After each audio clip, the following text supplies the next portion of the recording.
bleeding bullet. If you only knew the power of the dark side. More powerful than a locomotive.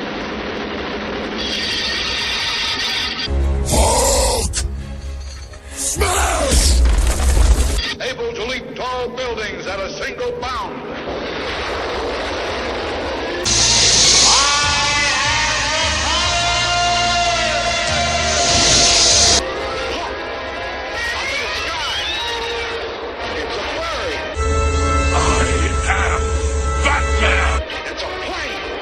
There's more to them than meets the eye.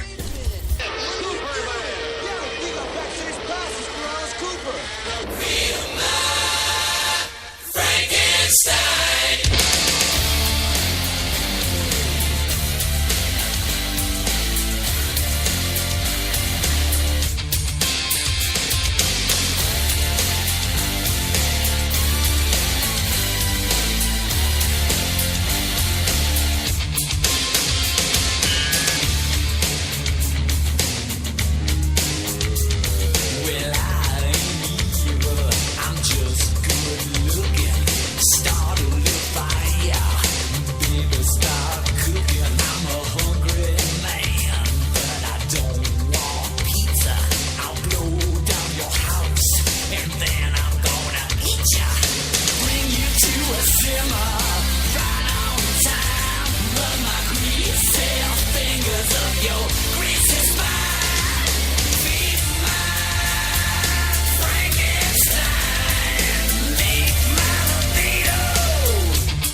Alright, that was Alice Cooper, Feed My Frankenstein.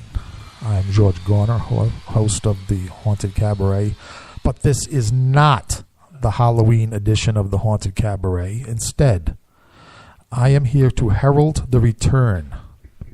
Back from the great beyond, he has crawled out of the grave for his 17th reincarnation. He is sitting across from me at this very table right now as we speak. The one and the only Chuckles the Klown, and this is the Halloween edition of Chuckles Crypt. Thank you very much for that lovely introduction. Let me tell you something. This has been a trick or treat moment for me just to get into the radio station. A good old Rhode Island and Mother Nature did not get along. Mother Nature gave us the 1-2 punch and knocked our lights out, literally. And now we're sitting here, half of us in the dark of Rhode Island, and the other half are sitting here listening to my radio show. I know you are, because there's nothing else better to do on Mondays. You know Monday Night Raw sucks. No one wants to watch that crap. So you want to tune in and listen to my show. Why not? We're going to talk about all things Halloween tonight, the history of Halloween, and some great comic books of Halloween, some top 10 Halloween favorites of mine, from candy to movies to you name it. It's going to be a great night.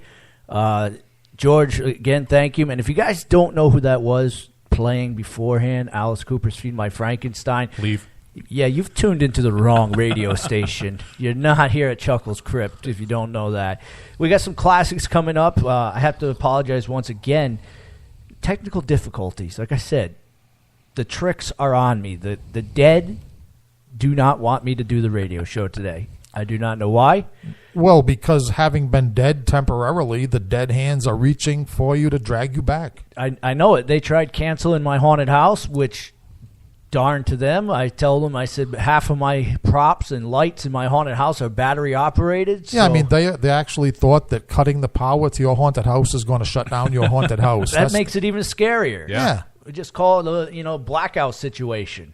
But no, that's we're going to still rock on, and we're going to tomorrow be bringing some food in for the food bank. So, Halloween, what's it mean to you, George? Well, it used to mean a bunch of little kids dressed up in funny Dracula and Casper the Friendly Ghost costumes.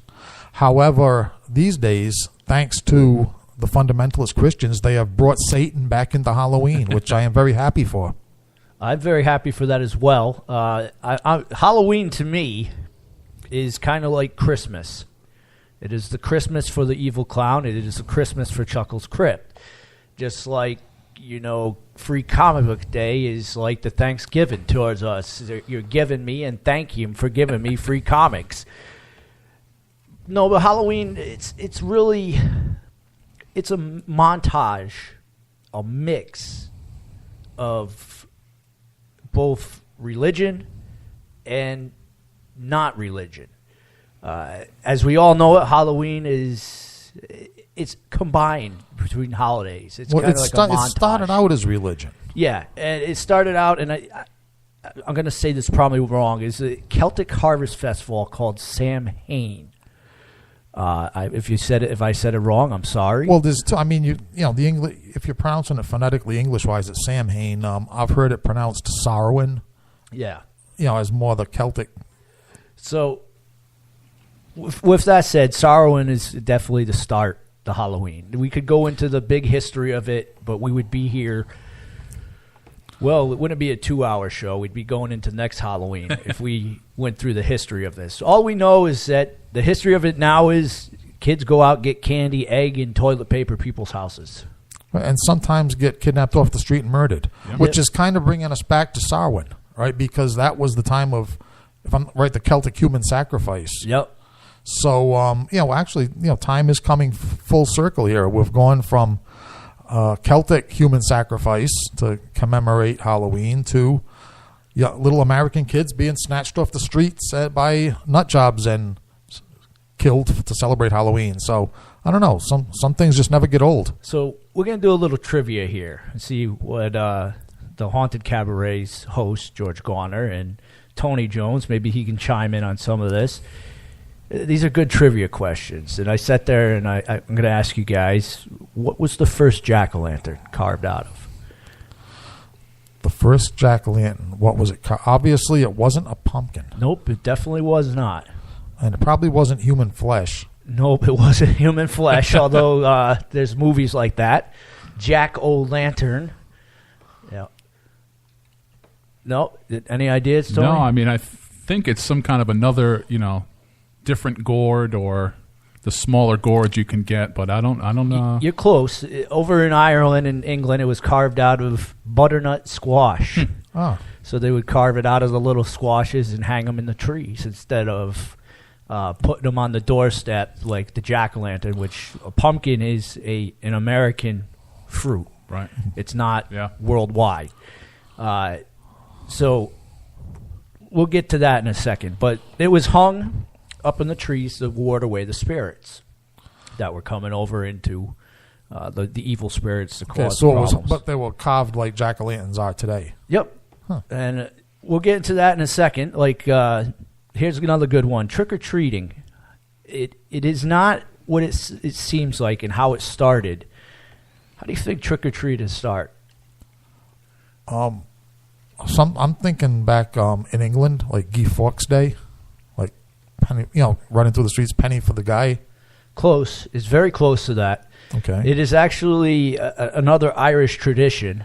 It started coming here to America, but has ties into Ireland. The American version of it was when the poor Irish folks were coming over here from Ireland into New York. They carried some of the traditions with them, like trick or treat. Right.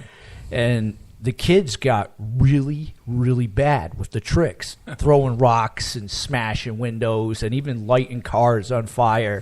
In the 1913s and 1914s, look that up about the trick or treat, and you'll see how bad the kids were.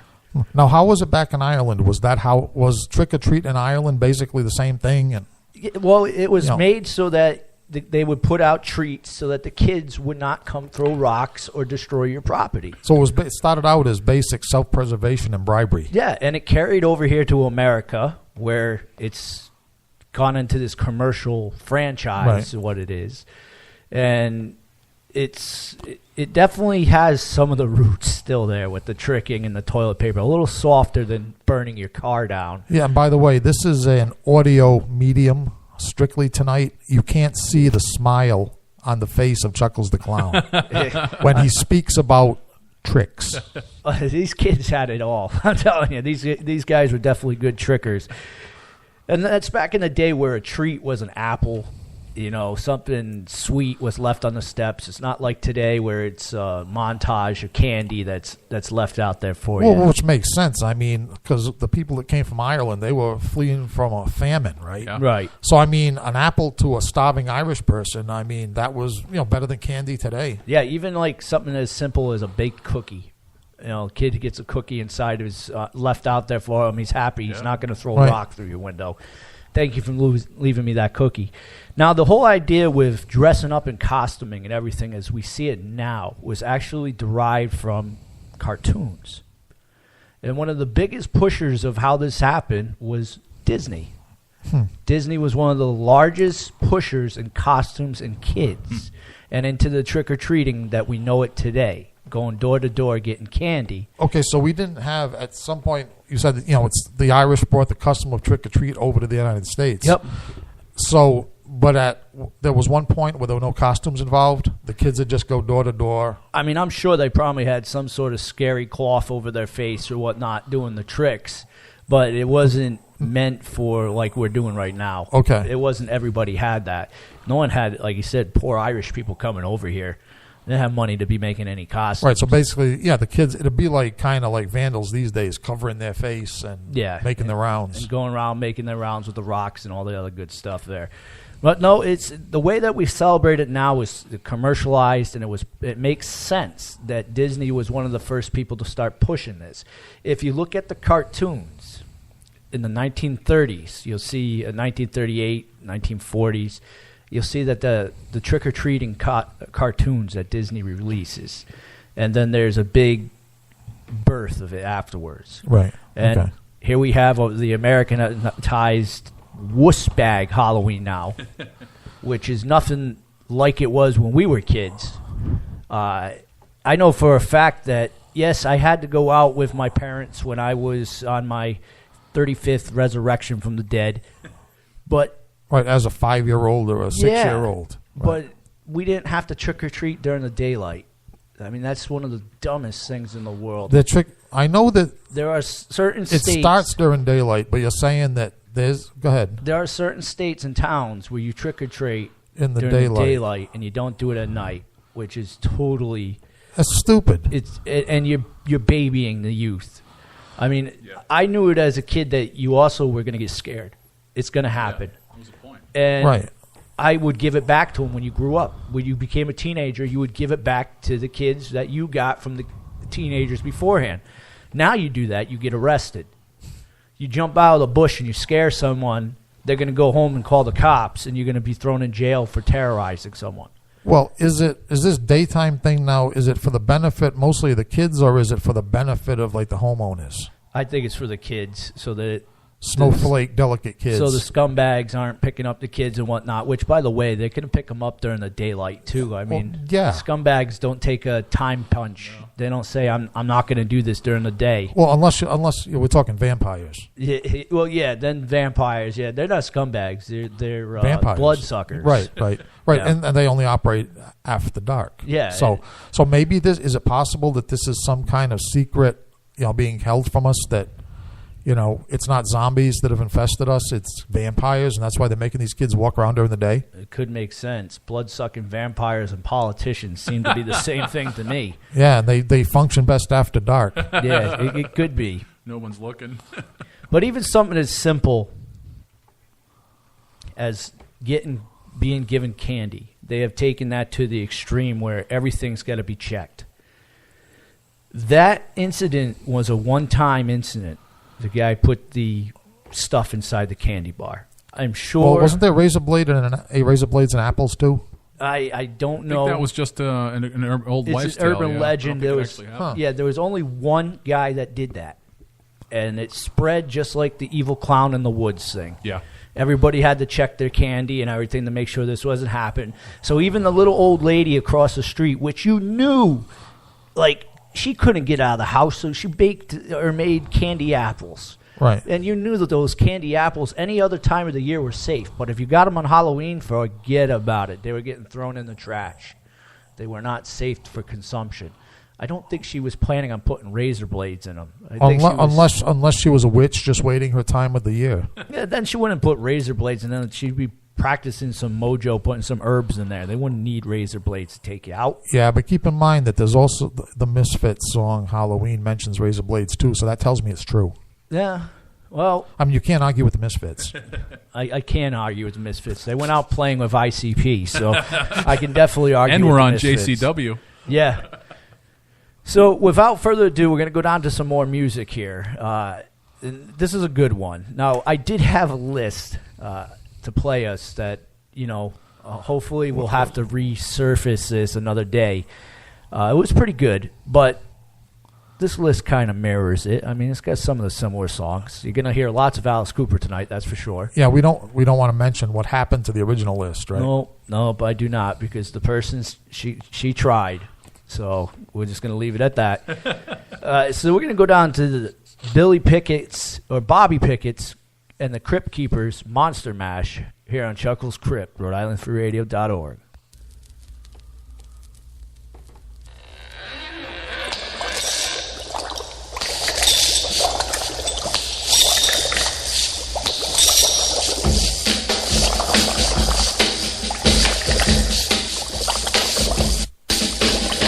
Working in the lab late one night when my eyes beheld an eerie sight. For my monster from his slab began to rise, and suddenly, to my surprise, He did the mash, he did the monster mash. the monster mash.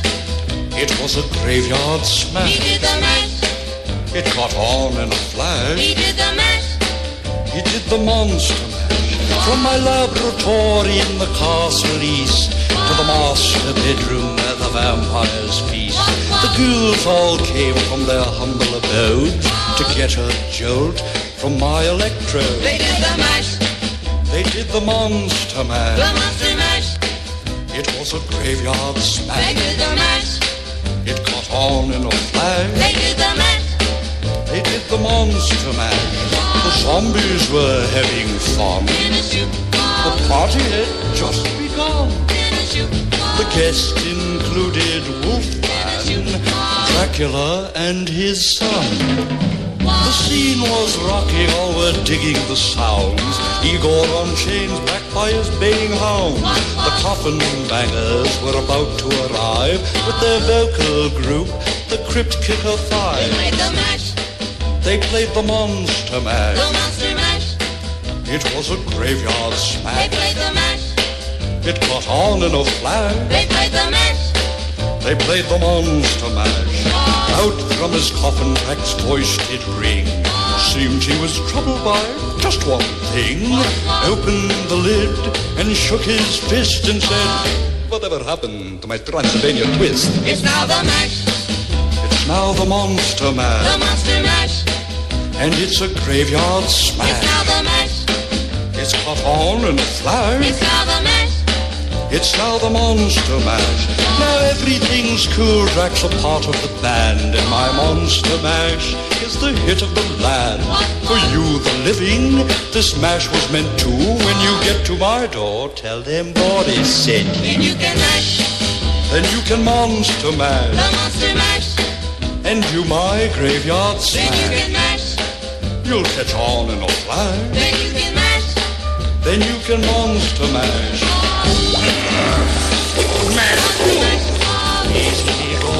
You Monster Mash. mash. Monster Mash. Monster Mash. Monster Mash. Bobby Pickett's Monster Mash, and of course I left out the Crypt Keepers like everybody else does. They always give Bobby Pickett the credit, and the Crypt Keepers, who cares? Well, here on Chuckles Crypt, we care about the Crypt Keepers. See how I did that? Pulled that out of there. Now, Halloween, we were talking about a little what it means to us, and we went down a rundown of short history of it with the listeners out there. And now we're going to get into the good stuff. We're going to talk about some of the costumes. And I'm going to talk about some of the worst costumes. Now, I've been around this block a long time for the Halloween season. I've been to a lot of parties. I've been to a lot of haunted houses, and I've seen a lot of bad Halloween costumes. And by bad, I mean Stupid. they definitely are. One of the worst things I think that you can dress up as is giant food. If you're a hot dog or Unless a it's hamburger, slutty. well, even that, it's just like if you're slutty and you're dressing in one of those things, you're covering too much gear up. Right. But the giant food thing, I don't see the novelty. I don't see it as funny. I No, don't see it as... That's another thing. Speaking of, you were talking about Disney starting off the costumes. The giant food, wasn't that started by fast food joints commercials? Probably. That sounds right. Yeah. Back in the 50s. But it's stupid. Right. If you're going out with your kids dressed as a weenie, you definitely are a weenie. Right. In my mind, don't be giving your kids that stuff and teaching them to dress up as weenies and giant cupcakes. Please don't do it. There's no thought process put into that. And for all those out there saying that I can't afford a costume, a good one, back in my days, we didn't worry about affording costumes. We made them. Yeah. Well, are we talking about the parents accompanying the kids or the kids at this point? We're talking about either one of them. Because it's the parents that dress up as food, right? Oh, yep. And I'm talking about either one of them right now as far as the costuming. You always hear that coming out of someone's mouth. I can't afford to get a costume for my kid, or I can't afford to dress up. So that's Right. why they didn't dress up when they went to the party. It's a little thing called imagination and what you got around your house. I'm pretty sure half the listeners out here, if you are sitting back and you're guilty of this, you have a Salvation Army around your neighborhood. Yeah. It's very easy to go buy a 50-cent outfit, rip it up, and then go get yourself some either charcoal out of the grease pipe or something like Yeah, okay, well- break into your mother's makeup. Okay, but I'll tell you, I worked for the Salvation Army and that might not be the best advice. If I explain to you, having worked in a Salvation Army warehouse where those costumes may have been, Who cares at that point in time? You know, I used to take my zombie suits and bury them in the ground. That's how I got the realistic look. Everybody's like, "Oh, it's so real. It looks like worms really chewed through there." They did. I put it in the ground for a Realistic year. smell. Right. And then I pulled it up, and you had Mother Nature going through it was done. Okay, So- but all right. So if you're going to be if you want some kind of zombie or Frankenstein monster thing or something undead, by all means, go to the Salvation Army and get the costume. Yeah, you don't want to be a shit stained or worm eaten Disney princess, though. No, definitely not. Or a Okay, shit-stained worm-eating piece of food. So let's go into one of the, I'd say the second worst costume to be wearing during Halloween. And that is the typical, now this is my opinion. If you don't like it, I don't care. I think I'm going to agree with it. This is the typical sheet ghost. Oh, yeah. There is nothing put into that. You just cut 2 holes into a perfectly good sheet for, keeping you warm and everything. Right. And you're walking around being a ghost. Number one, it's offensive. Because you're walking around as a sheet ghost. Yeah. All right, think what you're doing there, folks. You're worried about all this Don't other put too much stuff. starch in that sheet. Yeah. Number 2, it really is dumb. Oh, that's not what I thought you were going to say for second, though. That would be my third. No, it's definitely second on my list, though. Well, you got to admit, a Klansman is pretty scary. Well, to certain people it is. Sure. Right.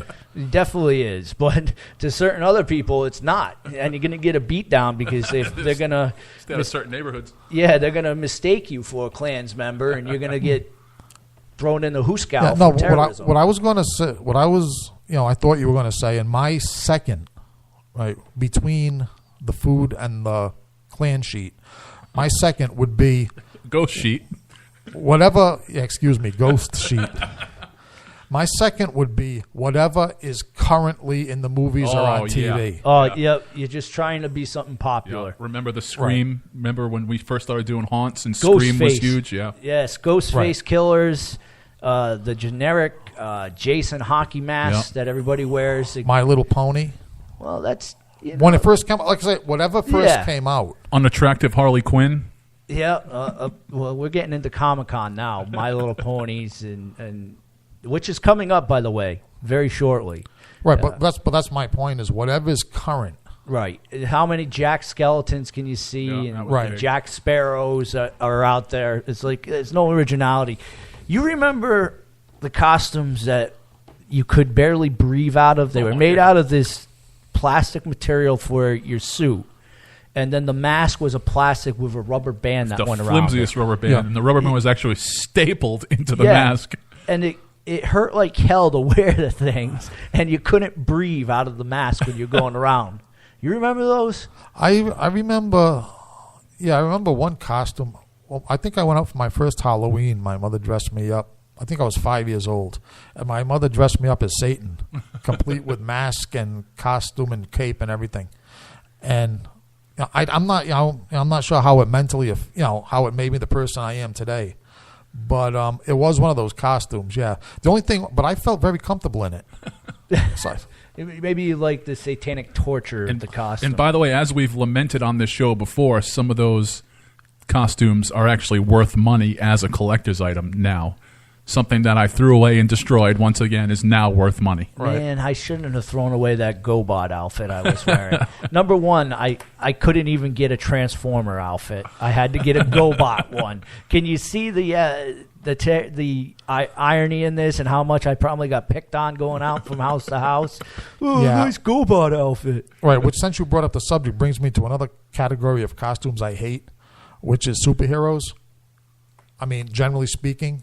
I mean, how many Batmen, how many Supermen, how many... The only thing I don't mind as far as a superhero costume is girls dressing up as Poison Ivy. Because I don't think you can ever see too many of them. But... I don't see that too often in the party world. I haven't seen that. Maybe you have, but... I'm talking about the little kids trick-or-treat, house-to-house trick-or-treating. You're going after the little kids again. I see how you're doing. Well, we're talking about costumes. As soon as you put a costume on, I don't care if you're 5 or 50. As soon as you put a costume on, you're in this conversation. So if you put on a Batman costume and go to George Garner's house, you're going to get a rock. You are going to get the Joker. You're going to get a rock in your bag for treats. That's what you're going to get. Yeah. Does anybody remember that Charlie Brown Halloween episode? Of course we do. I got a rock because he had the sheet ghost on. With too many eye holes. Yeah, that was definitely a holy sheet. I had a little trouble with the scissors. I still remember. Great show. Here's another one. And I've seen this happen. I run a haunted house. We all know that. And there was a guy that was in his 30s that was going around trick-or-treating. Okay, you need candy. You're poor. I understand that. He wore a trash bag with a piece of paper over it saying I was white trash. Well, I give him credit for truth in advertising.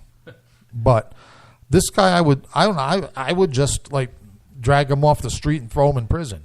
I mean, this was obviously a man trying to infiltrate himself with the 5 and 6 year olds, isn't it? I don't know. I saw it as harmless. The guy lives around me. I let him go inside the haunt anyways. Of course, he probably took more candy than all the other kids because I think he came back with different color trash bags with the same label on it. But that was one of the worst. One of the worst. I'll put that in there, the top 4. If you're going to put a trash bag on yourself and go around calling yourself white trash. Speaking of trash, there's also like the slutty costumes. We haven't even got into those. We haven't got into those, but are we going to get into them now, or is this a good time? I'm sure we can get into them now.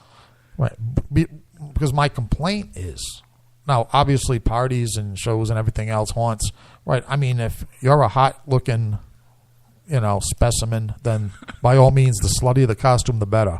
My objection is women who squeeze themselves into Wonder Woman costumes and basic Disney princess costumes when they're the furthest thing from a princess that you can imagine, unless maybe the princess is from Ukraine or something.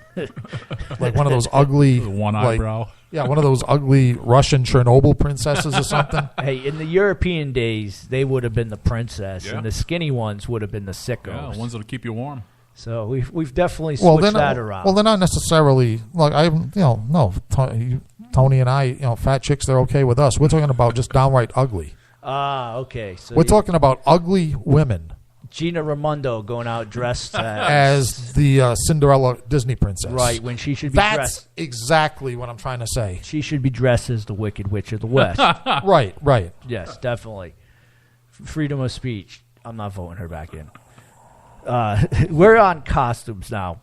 We're not on politics. Actually, Gina Raimondo is in a constant costume, isn't she? Governor costume. Yeah, she's playing governor. Halloween cosplay 24 Halloween all year round. Definitely playing governor. Let's go down to some music here, because I don't know where to go with that. We go down to someone else who looks like Gina Raimondo. Definitely. So we're going to go down to Marilyn Manson's This Is Halloween on the Chuckles Crypt, Rhode-IslandFreeRadio.org.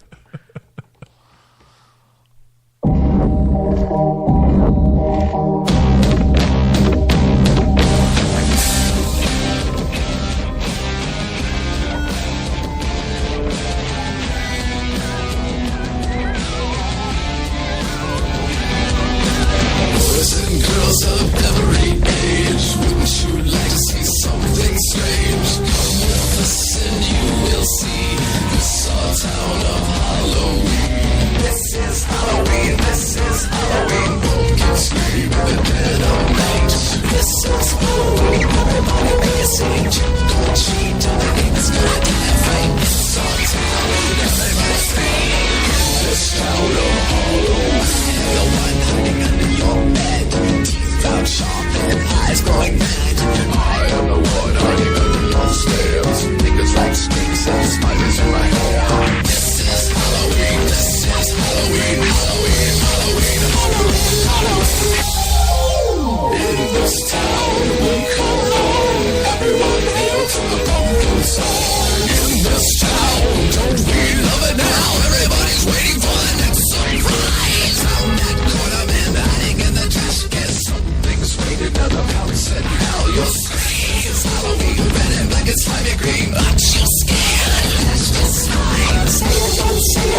If that doesn't get you into the spirit of Halloween, I don't know what will.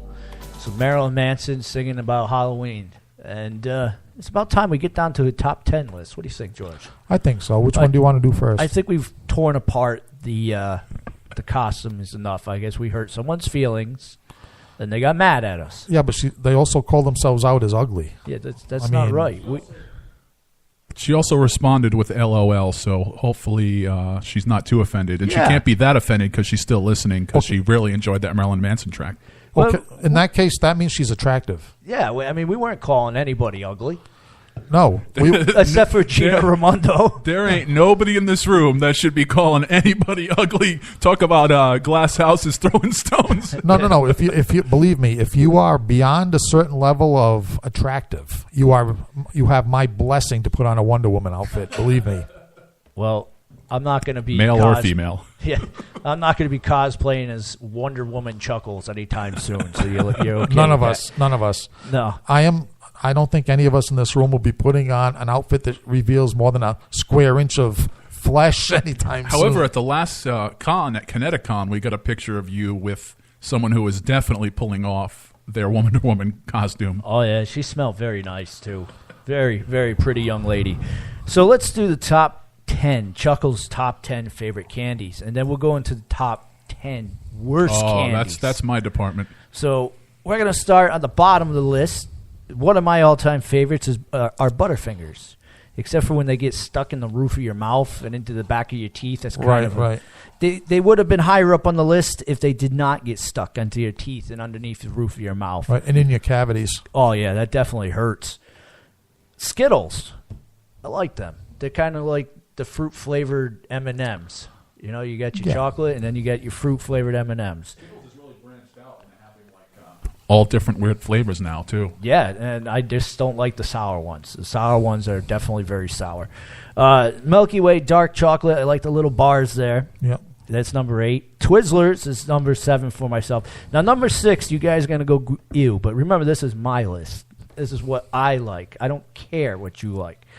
So we're going down to the Good and Plenty's, the black licorice ones in the box. Yep. I love those. The black ones that are in the pink and white candy shell. I absolutely love those. Sometimes I'll chew off the outer coating before I get to the licorice and make a mess out of everything.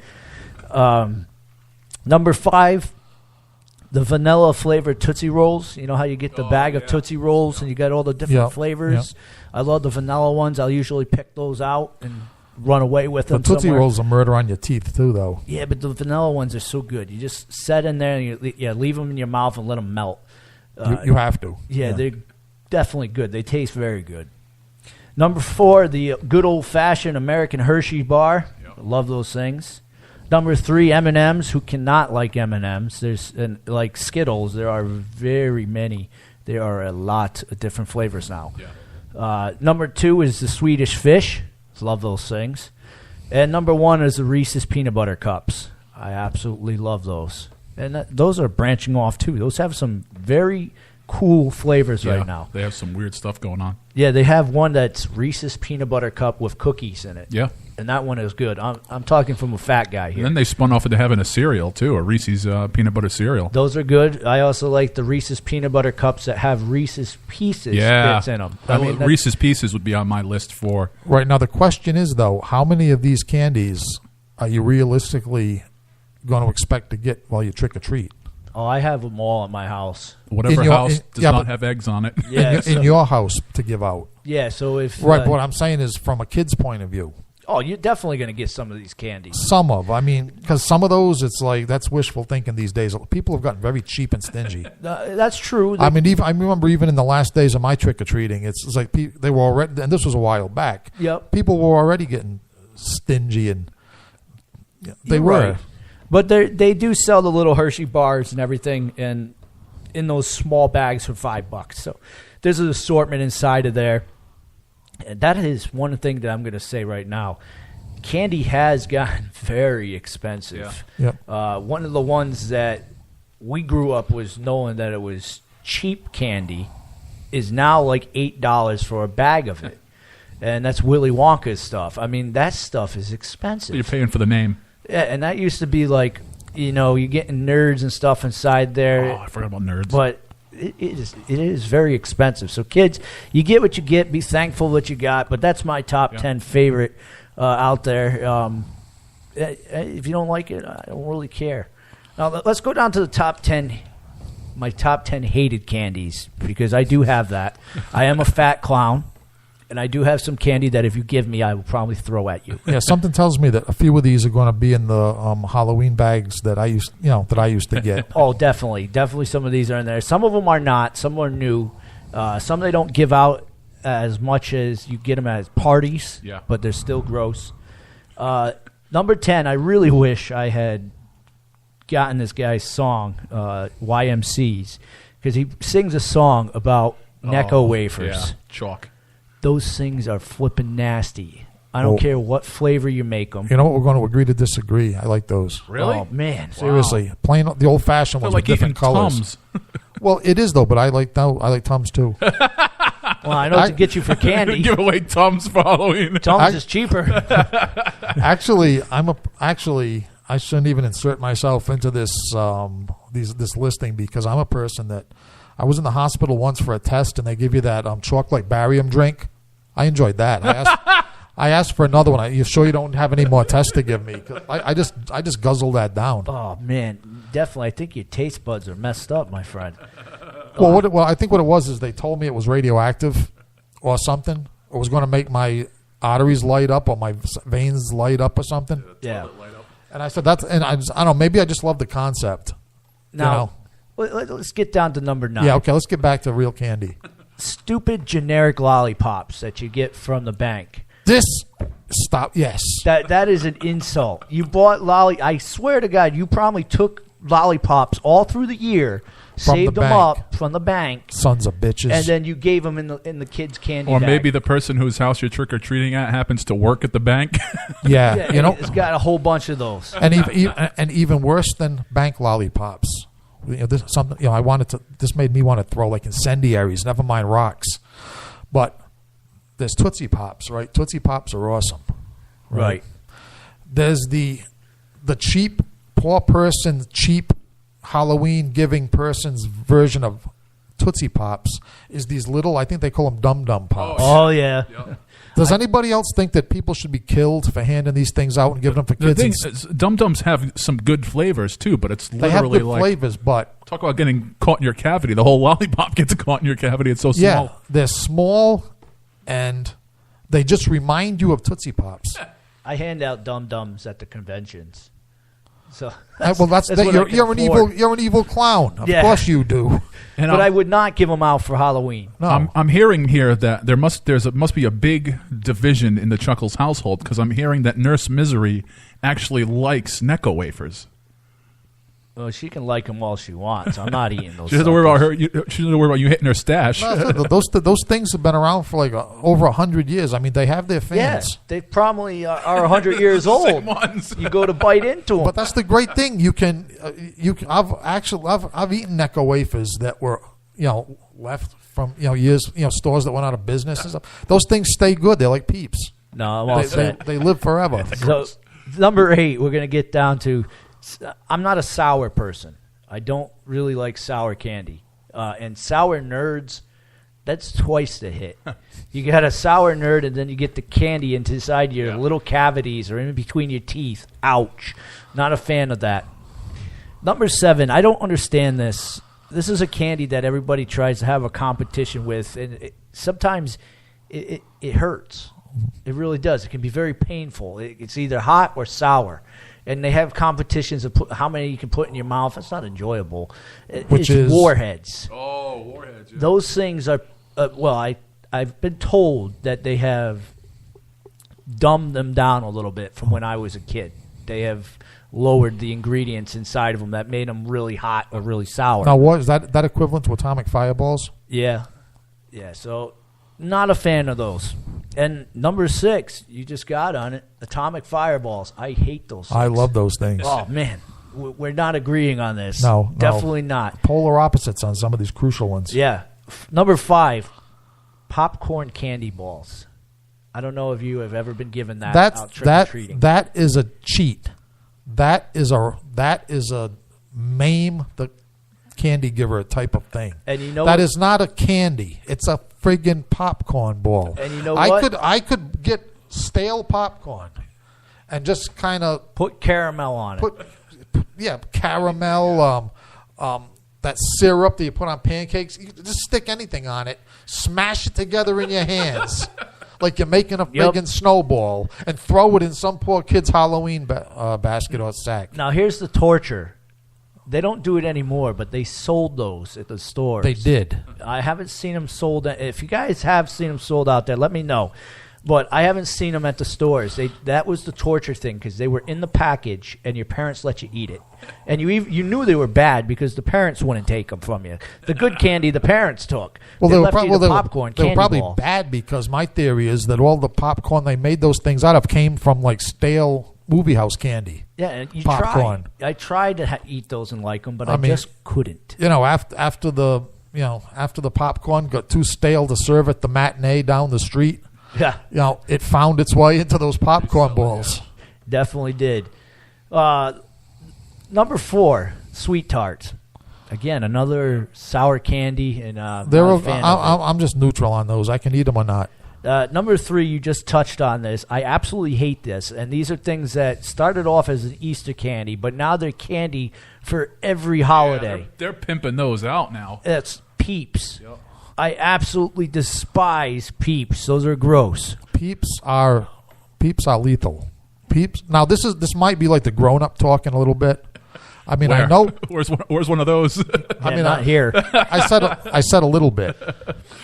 Well, when I was a kid, now there's yellow Peeps, and then we're talking Peeps are supposed to be those little chicken things. Right. Yellow baby chicks, right? Those are Peeps. They're not purple snowmen. They're not. You know what I'm saying? They've like mutated Peeps into Ghost Peeps, Frankenstein Peeps, and they're all these different colors. That's because they're recyclable. Right. But no, what affected me with Peeps is when I heard about the scientific test that they conducted about the effect of nuclear explosions on different various substances, and they put all these. I guess they put all on a boat. I don't know where they put them, or in a laboratory, or wherever it was.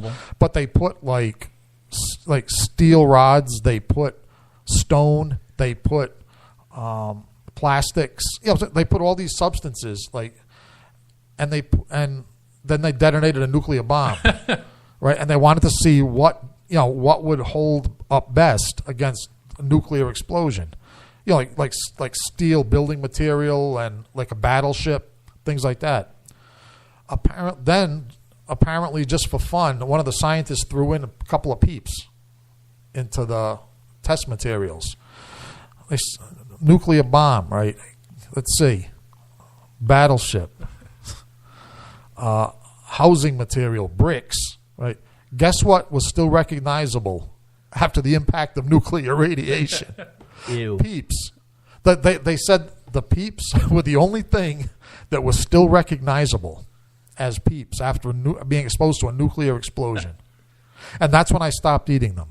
And they're still selling that nuclear explosion Peeps right now. Those are the Frankenstein ones. Those are they've mutated and they're reproducing. Or the green Christmas tree ones. Oh, That's another one too, where they've gone ridiculous. They have like different flavored Peeps now. Well, they're merging Halloween and Christmas anyway. Oh, I don't have a problem with that. I don't either, except when it results in green Peep Christmas trees. yeah, definitely.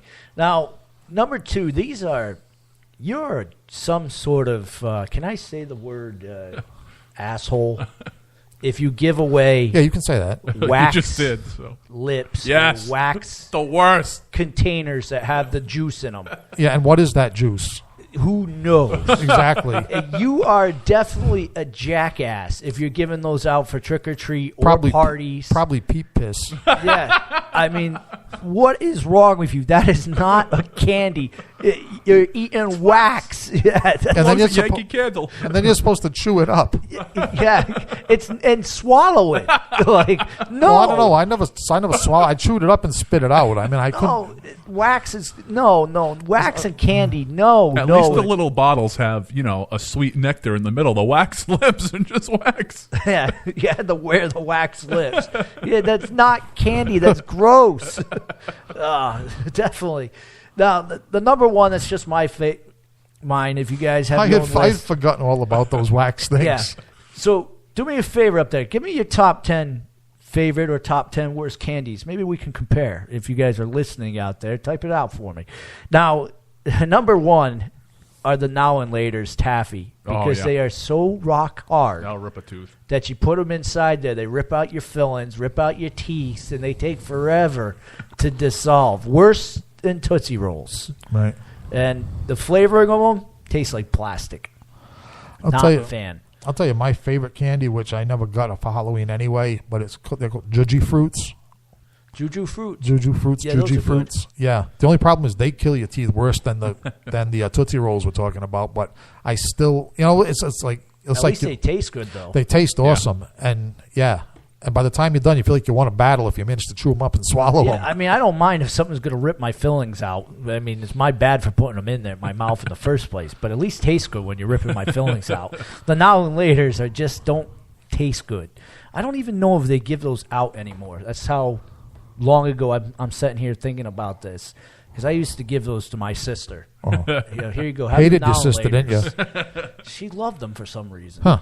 And she, just like she loves Peeps and everything. I'll switch those out for the Reese's peanut butter And wax cups. lips have branched out. You can get wax fangs. You can get different. I mean, they're still gross, but there's different incarnations. Yeah, don't give me that. That's like one of the easiest ways for us to become enemies. If you give me wax lips or wax bottles. Now, speaking of, here's a controversial one for you. How about candy corn? I like candy corn. Yeah.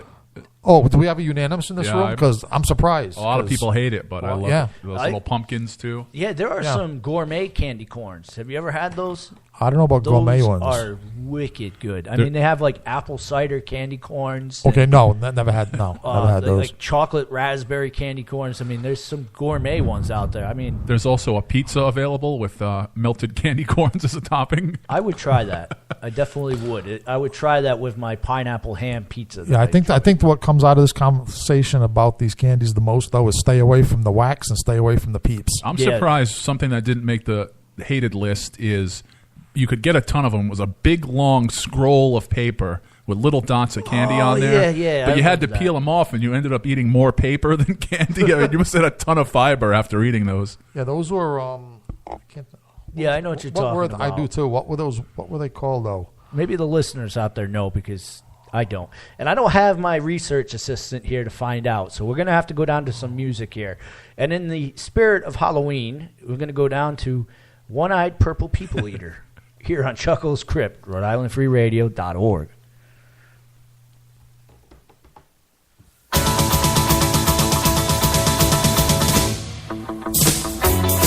Well, I saw the thing coming out of the sky. It had a one long horn and one big eye. I commenced to shaking and I said, ooh, it looks like a purple people eater to me. It was a one-eyed, one-horn flying purple people eater. A one-eyed, one-horn flying purple people eater sure looks strange to me. Oh, well, he came down to earth and he lit in a tree. I said, Mr. Purple People Eater, don't eat me. I heard him say in a voice so gruff, I wouldn't eat you cause you're so tough. it was a one-eyed, one-horn flying purple people eater. One-eyed, one-horn flying purple people eater. One-eyed, one-horn flying purple people eater sure looks strange to me.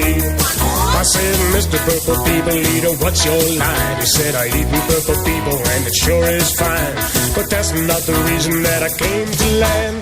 I wanna get a job in a rock and roll band. Well, bless my soul, rock and roll, flying purple people eater. Pigeon-toed, undercoat, flying purple people eater.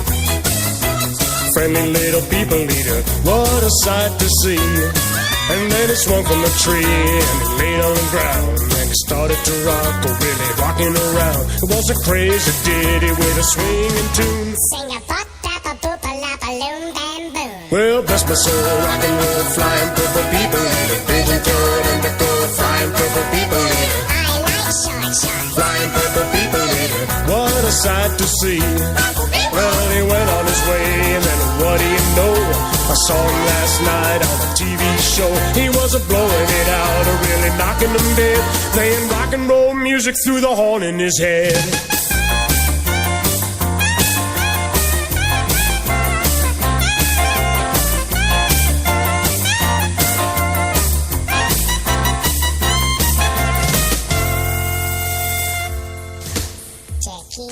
That was Sheb Woolley, One-Eyed Purple People Eater. And you'll only hear that here. A Billboard '1. Think about that for a second. Yeah, and here we are Insane. playing it back for you guys to listen to on the old Halloween Eve. And thank you for tuning in to us. We appreciate this. I appreciate all my listeners, even the ones that... Do you want me to give some shout-outs since I have the information here? Lenny the Loon's listening with Joey and his mother. Then we have Coolin. Then we have the Snarky of Oz. Coolin's heading over to check out the new Jigsaw film, which, you know, for all you horror fans know is even though they said that this franchise was over, in true horror form, it's back. Well, just as long as it's not like Stephen King's the remake of It. That was not a pleasurable movie for myself. Saw it? Yeah, that's another story for another day. So we were talking about worst candies out there, best candies. I guess a lot of the listeners out there said their favorite candies were Dots. Dots, yeah, I love Dots. Those are good, but they would not make my top 10. I'm sorry about that. And here we are at Chuckles Crypt. What do we talk about here most of all? And that's comic books. And there are comic books that can set you up to be into the mood for Halloween. You can set down, especially if you are in the dark right now. Yeah. Break out those lanterns. Break out the comic books. Break out your flashlights like you were when you were a kid. And by the way, when it comes to comics books, if you're a true nerd, you bought one to keep in the plastic and one to read. So you're all set if you actually have to read them. Yeah. I mean, there's no better thing to do right now if you're in the blackout than read. So I'm going to go down to some comics that put me into the mood. Maybe they will with you as well. And my first one is DC's Frankenstein. Love that character. And they rebirthed him in the New 52. Yeah. They also put him in Agents of S.H.I.E.L.D., which was a good series as well. Number 2, DC's Jonah Hex. If you don't know who Jonah Hex is, look it up. Deals with a lot of spirits and talking to the dead and all that other stuff. And he has a really cool scar, too. Yeah, really cool scar. He's kind of like DC's version of Hellboy. Right. And I absolutely enjoy anything from him. I'm gonna catch hell for this because I just call him Demon. I know that he has another name, but I'm gonna go for and say DC's Demon is definitely enjoyable. Any of the series from that is enjoyable to read, just like the Jonah Hex. Any series from that is enjoyable. The original. I mean, I think if you dig up the 1970s version of Demon, yeah, and I think his name was Etrigan. You're right. It was. And I get people all the time that'll sit back and say, well, his name is Etrigan, not Demon. The book's called Demon. Right. They don't have Etrigan put on the front of the cover. It's called Demon. All right. So take your panties and get them out of the bunch there. Marvel's Monster Squad. Love that. That's a good series right there. Anything with Marvel and monsters is enjoyable. They do a really good job of doing that, putting that out. Marvel's Dracula. Original Dracula. Tomb of Dracula. Yes. And you're going back a little bit there, but you can catch some of these books once in a while for sale inside the old 50-cent bin. It does happen. Marvel's Zombie, which I don't recommend collecting Marvel's Zombie one at a time because there are some of those books that are very expensive. So go grab the whole book inside of the graphic novel, I guess you would call it. Trivia time. What was the name of the zombie? I don't know. Anyone out there? I don't know. I know. I know there was. I know you're talking about the zombie inside of the Marvel's Monster Squad, right? I'm talking about the original zombie from the 1970s and the Marvel black and white comic. Yes, they also ended up sticking him in the monster. Right, the same unit. character, right? Yeah, but I can't remember his name. Should I say? Yeah, please. Yeah. Then you shall be also wise. You'll win a pair of wax lips if you get this correct. Actually, maybe we should make a contest out of it. Yeah, what do you want to offer for a prize? Hurrah. Great job. A round of applause. Or as Stan Lee used to do back in the 70s, right? The Marvel no prize. Hey, if you get it right, we won't play Kiss on this show tonight. Definitely not. But no. So Simon Garth. All right. So you got me on that one. You definitely you got me on that one. I did not remember that. This is a newer book out there. Now I know you're not into the newer stuff, but not so much story wise, but just the graphics wise. Like the graphic style these days, I haven't found much that I like. This is becoming my top 10 favorites, and because I'm a big fan of R.L. Stine. If you remember R.L. Stine's Goosebumps series, well, he's taken to the comic book world, and he has produced one called Man Thing. R.L. Stine's Man Thing. If you know who Man Thing is. I think I dated her. Marvel? Yes, this is Marvel's Man Thing. Okay. And R.L. Stine has taken it upon himself to write and draw for Man Thing. It has quickly become one of my top 5 favorite books. So that's why I'm telling you, you got to read it. He did a really good job with that. Go down. We're going to go into Dark Horse's Hellboy. Of course, I had to put Hellboy in there. There's all sorts of monsters and demons, and any Hellboy is a good comic book. And I'm not a big fan of the movies, but I like the comics. Right. Last but not least, one of my favorites, if you want to go Halloween, Image's Spawn. I mean, you got a guy dealing with devils and demons and evil clowns, and some things are just standard. That is great reading right there. I mean, do you agree out there? I mean, did I say something that was wrong? I don't. Not think so far. So those are some books for you to read out there. I mean, George, did I leave any out that maybe you wouldn't? That you would. Swamp Thing. Swamp Thing's a good one. Yep. Swamp Thing's good. Let me think of some others there. Actually, there's been a couple of versions. I mean, the Bernie Wrights and Swamp Thing. If you dig those up from long ago in the past, those are the best ones. But even when they brought Swamp Thing back a couple of times, I mean, he's had some good runs. An Image has released horror comic books. They have released Leatherface, Friday the 13th. They do have comic books for the serial killers. So if you're into that, go out and pick those up. They're not that expensive. They're actually good reading as well. I'm sorry I left those out. Let's go down to this is how are we doing on time? Doing really well, right? Let's see. Yeah, we are about 60, going on 65 minutes in. All right, so let's go down to one of my favorite songs, Putting on the Ritz, here on Chuckles Crypt, Rhode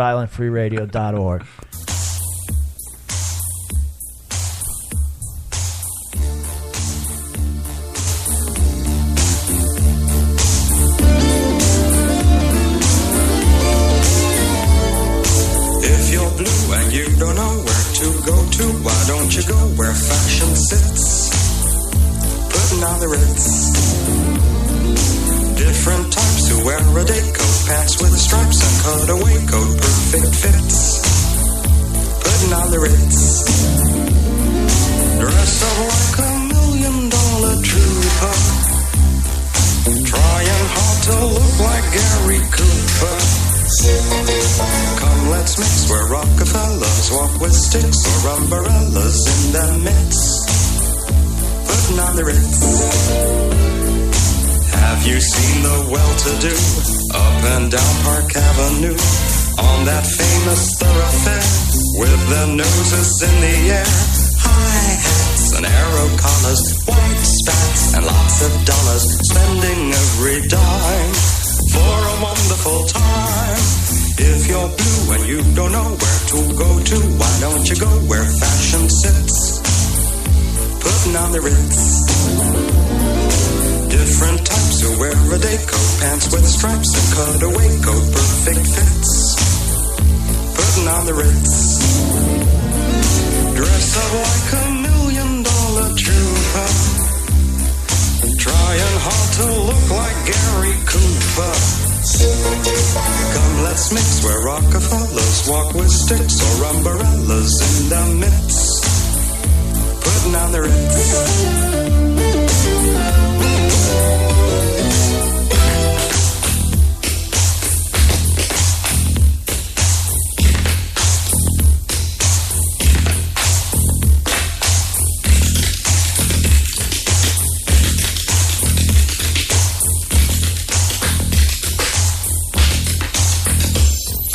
Dress up like $1 million trooper, trying hard to look like Gary Cooper.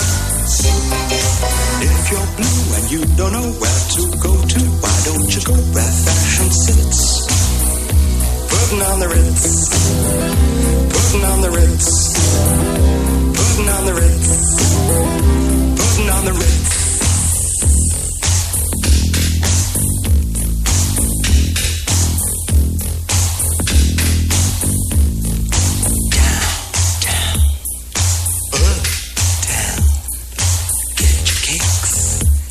The Ritz.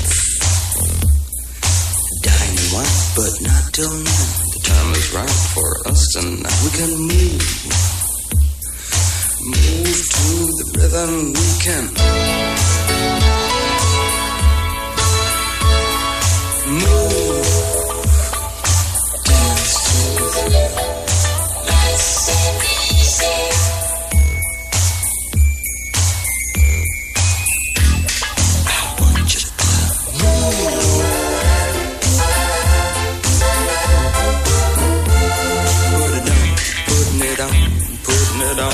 Putting it on the R-I-T-Z. How about you and me, says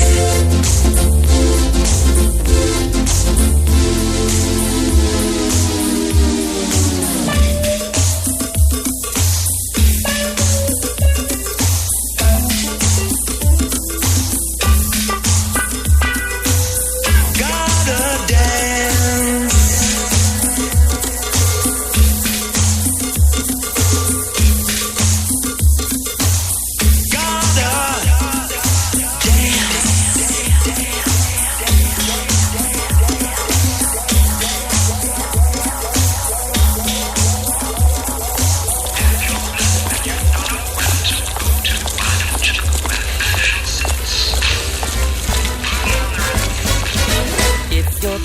You don't know where to go to. Why don't you go where fashion sits? Not quite yet.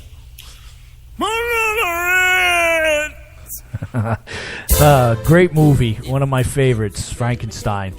Rest in peace, my friend. If you guys don't know who I'm talking about, like, again, you have tuned into the wrong radio station.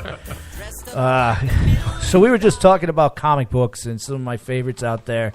And there are books out there as well that are great to read for Halloween, but you're not going to be able to read them in a day. You're going to have to take a month. Short stories. Yeah, like R.L. Stein's Goosebump books. Like, I like those. And they're talking about parts of Rhode Island being out of power for a good, 3-4 days, not to rain on anybody's parade. So you might have some free time out there. Yeah, three or 4 days. That'll give you, a Stein book. That'll give you a Lovecraft short story if you're into that type of thing. Oh yeah, sure. I forgot about Stephen King short stories. Yep. Read children. You want to scare the living hell out of yourself in the dark. Stephen King now sucks, but it's kind of like a lot of bands that used to be really good and now they suck. Mm-hmm. Stephen King is like that in the written word. But go back to the beginning of Stephen King. Like, get a copy of the short story Children of the Corn. Read that in the dark. That will give you unsettled dreams, I guarantee it. That'll make you have to remind yourself that you're a grown-ass man. Yes, it will. As I've had to do. You will bring the flashlight with you when you go pee. I had to do that after Annabelle, and I had to do that after Haunting in Connecticut. I had to remind myself, I'm a grown man. Yes, Haunted in Connecticut was definitely one of those movies where light stayed on. Right, but see, the worst, but to me, like reading a short story, like a good Stephen King story, it's worse than a movie because you picture the shit as you're reading it looking real. Yeah. Yeah. That's worse. Depending on the vividness of your imagination, it's much worse than any crappy CGI job. Right. So there's plenty of stuff out there to entertain you guys with the lights being off. And Are we going to everything. do a top 10 Halloween movies, by the way? Oh, I I got mandatory. that. I got that right there. My top 10. I don't care about anybody else's top 10. I'm sorry. I'm selfish. Well, it's all to the good. It's your show. I don't know why I say I'm sorry a lot because I'm really not. Because I'll do it again. That's a nice thing to say. Yeah, that's what it is. I'm being polite. Well, serial killers, when they come back to themselves, are often sorry, but then they just go right ahead and back to it. Well, us serial killers are also often very polite, and we know our manners. Yeah. Right, You guys right. set us off into not being so human-like. Right. Let's put it that way. I'm not saying I'm a serial killer, but don't look in my backyard. So you want to do top 10 movies, and I'll do mine. All And right. maybe you'll have some of yours on there. Maybe Tony will have some of his favorite that he can tell us. Okay. Number 10. Now, a lot of these are kiddie movies. Like I said, they're my favorites. I don't care. And number 10 is Tim Burton's Corpse Bride. Love it. That's a good movie. Number 9, Hellraiser. And I'm going to say Hellraiser 1 through 3. After that, they suck. Not a fan. Right. Number 8, Friday the 13th, 1 through 8. And everybody's going to step back and say, why 8? It's in the city. It's stupid. Yeah, but it's got a few good things in it. Yeah, that's got some really good kills inside of it. And it really is, it's comical. So it's definitely one of my favorites up there. Number 7, Addams Family. That's a great movie. Yeah. That's a great television show as well. Number 6, this is called Halloween Shorts. Now, this isn't a kiddie movie. It's up on Netflix if you get the chance to find this. It's very rated R, and it's really good. Number 5, Creep Show 1 and 2. I had to put both of them inside there because those were Couldn't good. decide between them. Yeah, Creep Show 3, an absolute pile of trash. Don't waste your time with that. Number 4, Pumpkinhead. That's the only one I like. It's the first one because after that they get a little ridiculous. Number 3, and I know you don't. Some people aren't a fan of this, but again, I don't care. Trick or Treat. It was all right. I mean, I'm not going to badmouth it. I like movies that have short stories in it, and because I have a short attention span. So if you have all these short stories in there, I'm more than likely going to watch it. Number 2, Nightmare Before Christmas. And number 1, it's you guys are going to make fun of me. It's The Great Pumpkin, Charlie Brown. Aww. I love that. That's good. I mean, it's classic stuff. Classic animation. It's funny as hell too. Remember as a kid that was on before there was this thing called cable. It was on Channel 10 every Halloween. Once a year though. That was the thing. Yeah. I mean, people waited for that. That and Wizard of Oz. Those were the two that would be coming up around Halloween. I don't really understand why Wizard of Oz. Probably because of the witch. I thought Wizard of Oz was more like spring. No. No? I remember watching that a lot of times around Halloween. They'd have that up and running. And I think it had to do with the witches and all the other stuff. So that's why television put it up there. Shall we chime in with our... Yeah, please do. Okay. In no particular order. These are off the top of my head. 1 is the original Ghostbusters. Great flick. I mean, and with all the remake of that, which is awful, and the sequels and stuff, like, you forget how good the first one really was. That entertaining as hell. Gremlins. Oh yeah. I mean, we're talking for Halloween evening. Yeah. Perfect combination of like scary and fun. Yeah. Old black and white one for you horror connoisseurs from back then. Abbott and Costello Meet Frankenstein. Oh, that's a fun movie. Yep, Abbott and it was kind of like the Ghostbusters of its day. Yeah. Like two goofs, and then you actually had the old horror actors were still around back then. So you had Dracula and the Wolfman played by Bela Lugosi and Lon Chaney.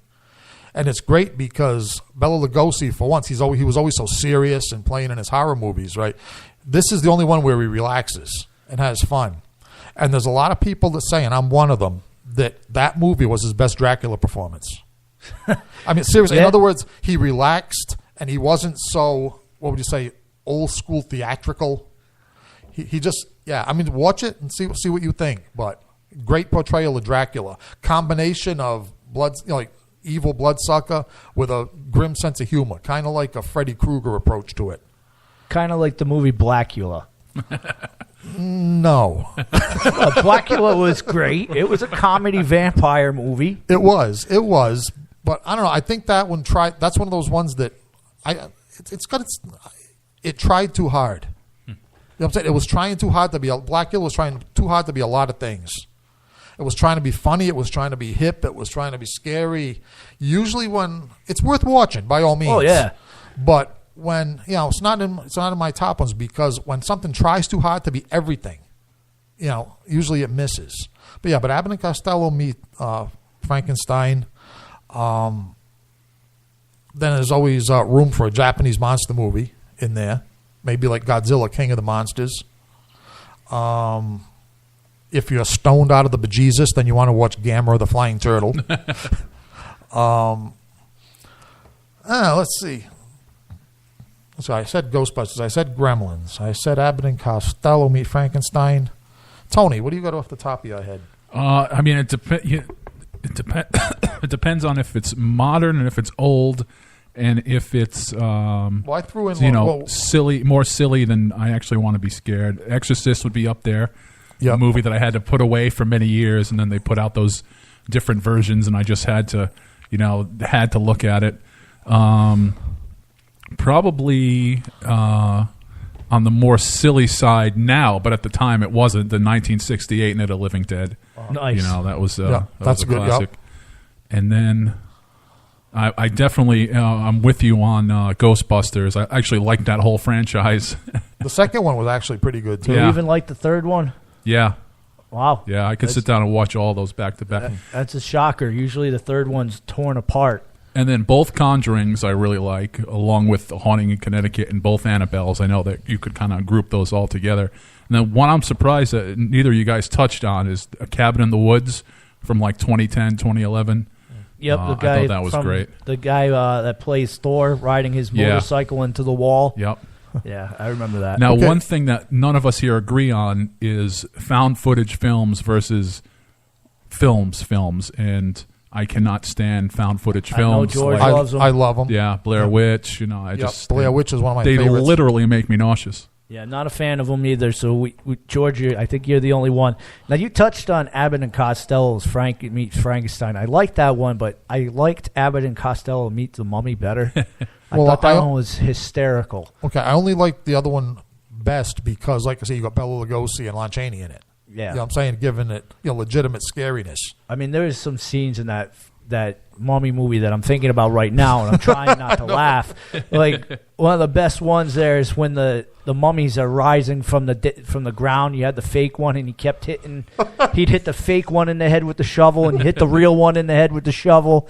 That was a great scene. Or the best part is like when they were telling him to pick your tool, and the guy was like, "What?" And he's telling him to get the pick. So he's like, "Pick your tool," and he's like, "Which one? Pick your tool." So. Now, are there any of these movies that you could just watch over and over again and not just during Halloween? Because one of those, for me, is Killer Clowns from Outer Space. I could just watch that silly-ass movie if we're gonna, probably every weekend. Well, Tony brought up genuinely scary. He mentioned The Exorcist. If we're going to genuinely scary, I would mention The Ring. Yeah. Yeah, that was good. Not the remake one that just came out. Not the remake one, and not the Japanese. This is one of the few times where I prefer the American version of a Japanese movie. But because the Japanese made a movie called Ringu, which was the original story.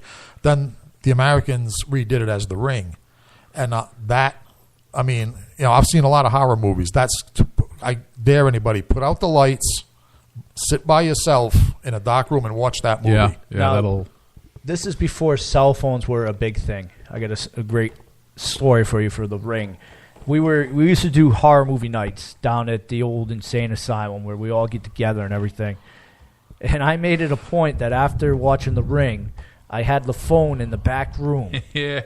And I made sure to call the phone inside someone's cell phone that was going off. I made it a point to call that. And the person started freaking out right after that. I caught hell. Sounds like it was worth it, though. Yeah, because it was my little sister. So it was definitely worth to spook her. Yeah, a little payback for there. I don't know as far as scary movies, which ones are my favorite. It's very hard to scare me. Haunted in Connecticut definitely was up there as one of them. Yeah. That was freaky. But other than that, I'm not sure. As a kid, I was definitely afraid of Toby Hopper's Poltergeist, especially when the coffins were coming out of the swimming pool. I hated that scene. Right, when she was in the swimming pool trying to climb up the swimming pool in the mud. Yeah, I hated that scene. And then to find out that the second Poltergeist, they were using real corpses inside, they were saving some money. That's all they were doing. Yeah, definitely hated that first scene there. But that one's creeped me out as a kiddo. And I had that clown doll, too. So let's go down to the music here, and we'll come back and we'll talk about, what do you think? We'll talk about some Halloween decorations. People's decorating their yards. Yeah, those you can rip on, too. Those are related to the costume category. We definitely are going to rip on these, so if you have sensitive feelings, stay tuned. All right? We want you to stay tuned for this.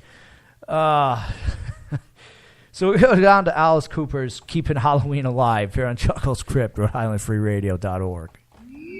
I'll keep my jack-o'-lantern light on for everyone tonight.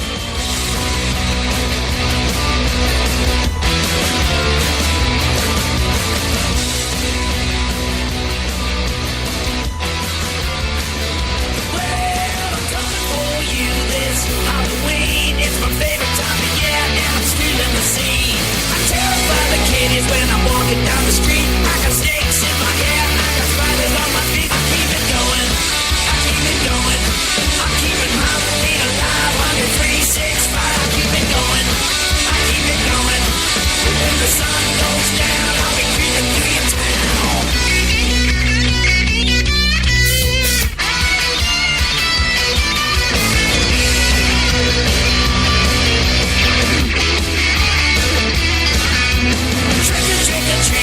Something to eat. She put razors in my apples and it tasted so sweet. I won't wear a mask when I answer the door. I ain't got no reflection or a shadow no more. I keep it going, I keep it going. I'm keeping Halloween alive on the 365. I keep it going, I keep it going. When the sun goes down, I'll be creeping through your town. You can run, you can hide, but you invited me inside. Now I'm here and it's clear. I'll be feeding on your fear. You'll be swimming on the floor, that's what Halloween is for. I just can't stop, I'll never stop. No, no, I just can't stop, I'll never stop. I want you.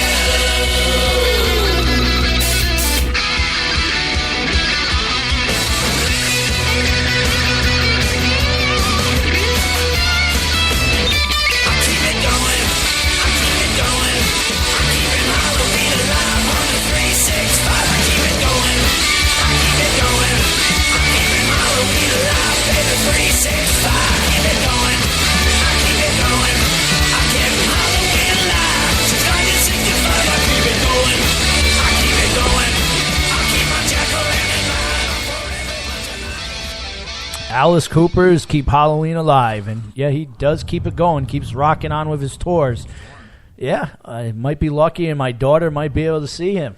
He'll probably be touring when he's in his 80s. He keeps touring, but unfortunately, there's one little star that you never see on that map, and it's Providence or Rhode Island. You see Connecticut, you see Massachusetts, and there's something missing. Yeah, he jumps right over Rhode Island. A lot of performers do that. They don't want to go to Rhode Island. They jump it. It's not just Alice Cooper. There's got to be some sort of vendetta towards Rhode Island, though, because you're right. Rob Zombie, Ozzy, Manson, they've all played in Rhode Island. Yeah, either it's a vendetta by Rhode Island toward these acts. Yeah. I mean, Manson tried lighting a stage on fire.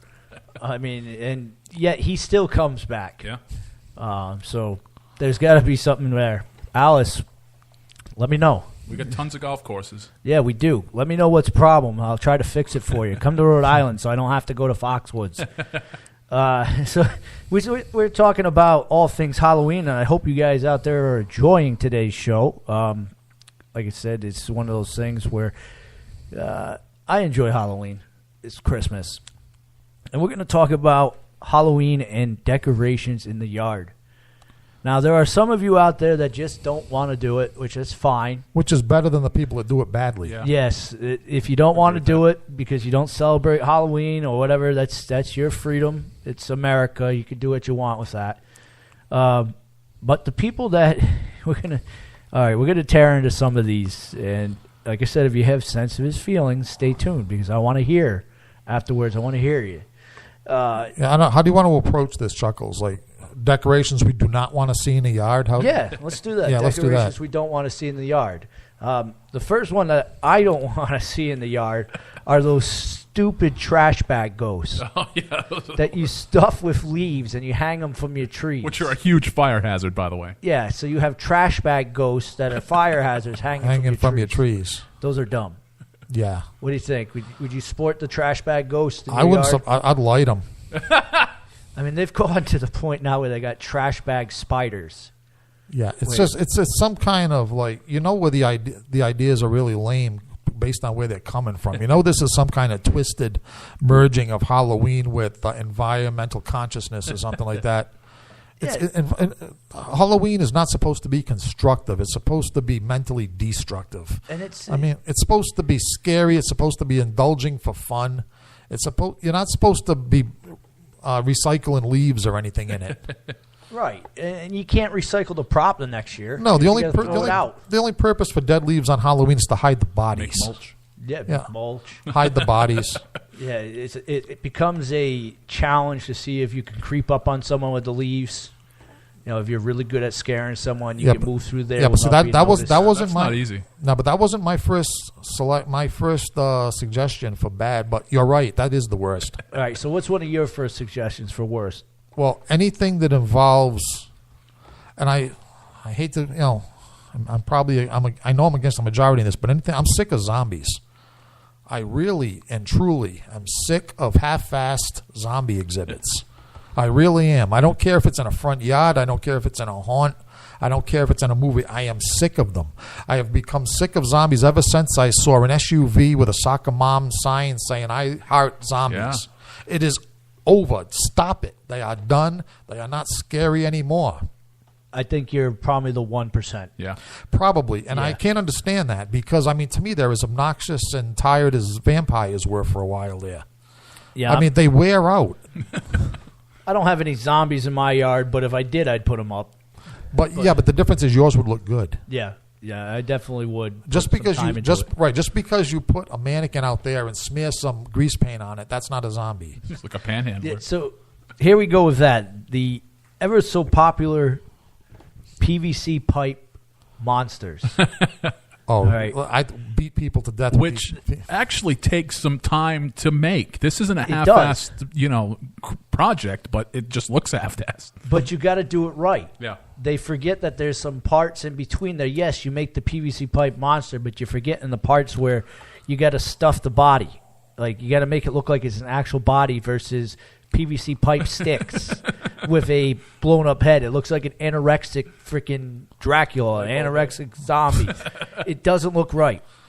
Yeah. Guys, look on YouTube. There are videos to show you how to correctly make these things. Yeah, and anything inflatable, stop it. Yeah, I got those. Yeah. I got the inflatables because I'm too cheap to go get the other stuff. Oh, but why? I don't know. I'm tired of them. I'm tired of giant inflatable Christmas things, and I'm tired of giant inflatable Halloween things. I love my giant inflatable pumpkin. That thing is awesome in the middle of my yard, and then my giant inflatable pumpkin stack. All right, maybe I'll give you the giant inflatable pumpkin. A giant inflatable pumpkin looks like a pumpkin. Right. But a giant inflatable anything else, though, especially when the chill weather comes and then they deflate partly. Yeah. Now, if you come to my haunt, you're going to see a giant inflatable dragon, and it better not disappear because that thing is badass. And you're here saying you hate giant inflatables, but you see this, and you're going to want to attach it to the Goner establishment and mansion. Right, but this is but now you realize that this is what they call the the rule of the exceptional, or whatever they call it. In other words, if it's done by Chuckles the Klown and it's a haunt, it's going to be done well. In other words, not everybody is Chuckles the Klown when it comes to these things. You know what I'm saying? Like, not everybody's inflatables look like yours. Not everybody's zombies look like your zombie makeup. In other words, I think my problem with all these things that I'm complaining about is they're done badly. Right. Executed by soccer moms and yuppies. Yes. executed by soccer moms who should be executed, basically. Wow. Damn. And this is the Haunted Cabaret. No, you are listening to Chuckles Crypt. And All statements are for entertainment purposes only. Right. So don't be calling the FCC on us or the cops. Worst of all, don't be doing that. We're just entertaining you guys out there. And if your feelings are hurt, let me know. I really do. I we will appreciate that we did it. Yeah, I do appreciate that. Any type of comments are good comments, bad or good. Okay, so besides those leaf things, those leaf bag ghosts. All right, what do you really hate? I told you the PVC pipe. You did. Yep, that's another one I don't like. Poorly stuffed scarecrows. Yeah. It's not like there's not enough leaves available. Like there's as many as you want. They're all like dilapidated. You haven't found a way of standing them upright. You don't know how to tie wood together, so you put them on the side of your curb or on your porch, and it looks like it's all slunked over, and it looks like clothes stuffed with leaves. Right. I mean, if you're trying to make a mannequin to scare someone, like if you're doing the old, I remember folks doing this when I was trick-or-treating. You'd have the dummy and the real person, and you didn't know which one was which. That guy did a really good job of making the dummy. Right. The people doing it now, not so much. No. They're not taking their time with it. They're just rushing their project. I think that's what it is. Yeah, they don't really have the time, but they've been trying to participate. Yeah, they're rushing so they can go catch your zombie flicks that are on television right now. They're not taking their time. Right. They just have no imagination. I mean, not everybody is cut out to be a horror aficionado. Right. How's that for a word? And remember, sometimes less is better than more. When you put one too many things in your yard where you can't pay attention to what's going on inside of there, I've seen this. And I've seen some good ones where, they have really cool haunt displays, and then I've seen the displays where it's like just a bunch of stuff thrown out there, right? And it looks like a yard sale. Yeah, it doesn't look like you set up any sort of theme. And there are some really good yard haunts out there, especially in Rhode Island. Especially this year, it seems like a whole bunch of new ones have popped up. And unfortunately, the power thing is really hurting those, but there are some really good yard haunts out there. It's almost like a competition has sprung up. Yeah. And there are some, like I said, travel around the state, you'll catch some up there. I got some good friends that do some really good stuff out there as well. So, like I'm trying to tell you, sometimes putting less out there is better. I mean, if you come to the Chuckles haunted house, you'll see that I have a little cemetery set up on the side of the house. Has 2 inflatables inside of it. I have my cemetery wall that has a bunch of dead stuff and moths on it, what leads into the haunted house. And then I have the path out there that has jack-o'-lanterns and pumpkins on it. That's all I need. Yeah, like the best results I ever got with a scare was, years ago, my girlfriend at the time and I, we had a house in the suburbs in Pawtucket. And you burn it down. Should have. No, but what we did is we got a life-size Freddy Krueger. Oh yeah. And what we did is just didn't put him outside or anything, but there was the front parlor window, then there was the steps up to the front door, then there was another window, like basic house, and we just put the Freddy Krueger peeking through the curtains. Nice. And now some kids if they didn't even see it. But when they did, because they'd be right up, when they climbed the stairs to get their trick-or-treat candy, they were within like a foot or two of it, of the face. So we had one kid fall, he fell down the stairs. That's when we said, maybe, I don't know about this from legal terms, but. Who cares? But again, the kid thought it was great. But the less is more. Right. You don't have to put a bunch of stuff out there to have a good display. And I'm never in this for a competition either. That's the other thing. If I'm sitting out there and I'm hurting you guys' feelings that are out there for a competition, I'm not trying to take your job. Don't worry about it. It's like I think this trend came from Christmas lights. We got, the Griswolds.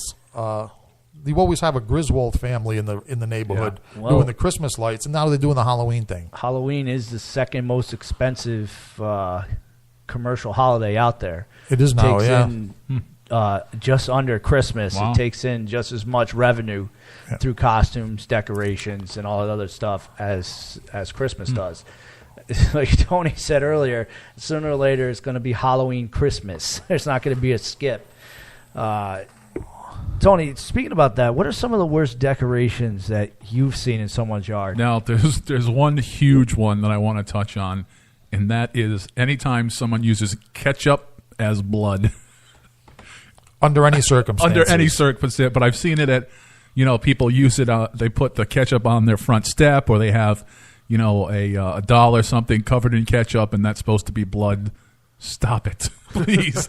You're wasting perfectly good ketchup, and it doesn't even look like blood. And besides, it doesn't hurt much to cut yourself and bleed enough on the steps to use the real thing. Just call me over. I'll blade and just get some real blood down there for you. We'll have a wrestling match there. No. So there's got to be some more out there that are some bad decorations. I mean, we're just touching on a small. How about Halloween decorations that involve the New England Patriots?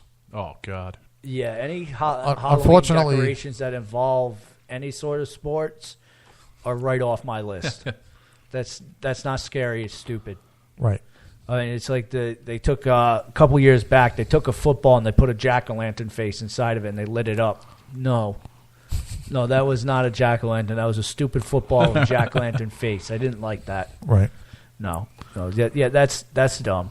Definitely is.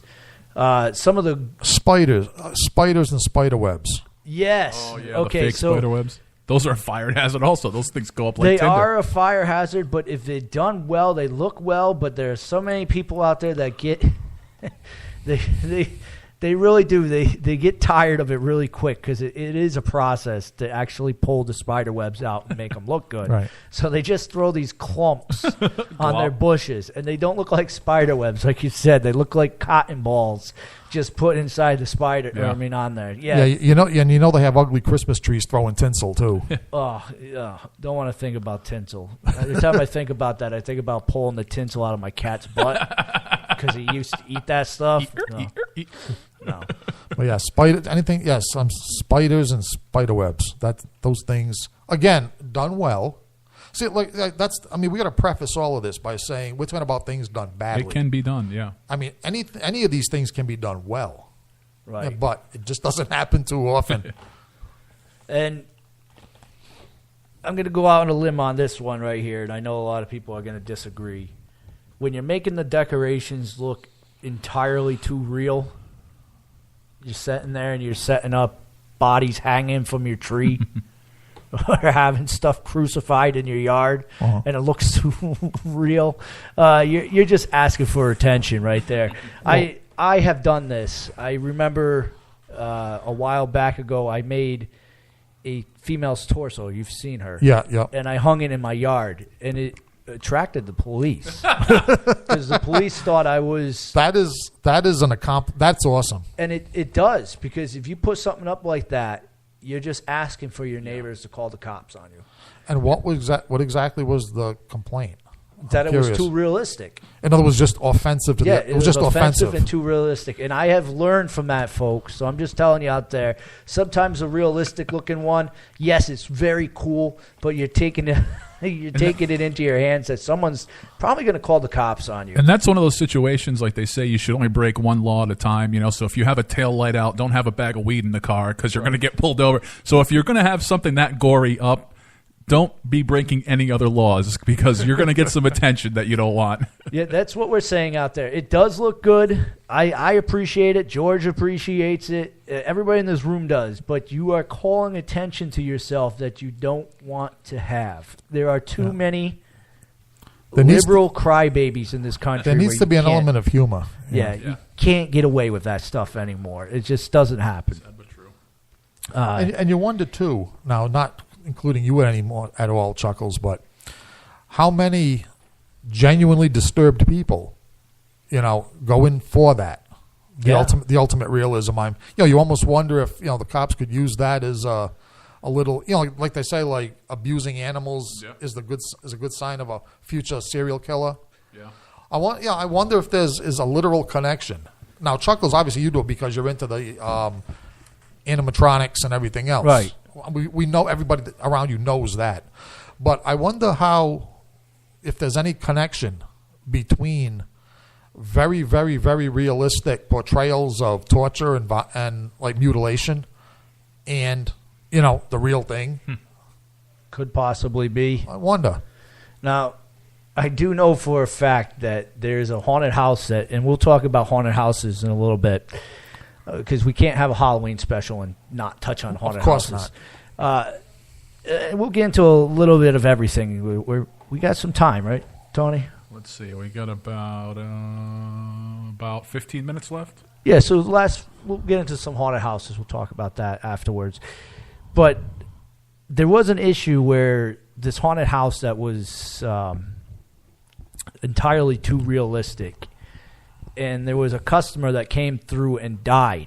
Damn. And that customer stayed in there throughout the season because someone thought it was a prop. It was a prop. Good God. And it was really some dude that went in there, dropped of a heart attack, and it was so realistic inside there that they just thought it's part of the show.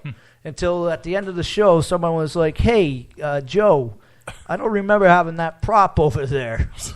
No, it's not a prop. That's Grandpa George. He fell over and died inside there. Oh, so that has happened. Well, we're getting down to the last couple songs here. So another Alice Cooper song. Why not? Why not? Because this is Halloween Eve, and Alice Cooper is everything Halloween. Yeah. Teenage Frankenstein, Alice Cooper, here on Chuckles Crypt, Rhode-IslandFreeRadio.org. Was it 7:45? Yeah. Yeah, I gotta go to work. No.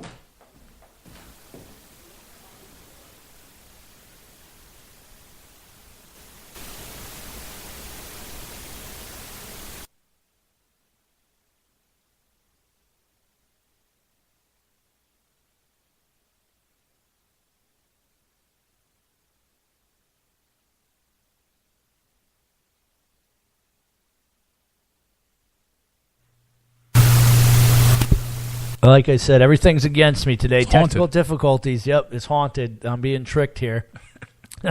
We're going to try to get that up and rolling again in a second.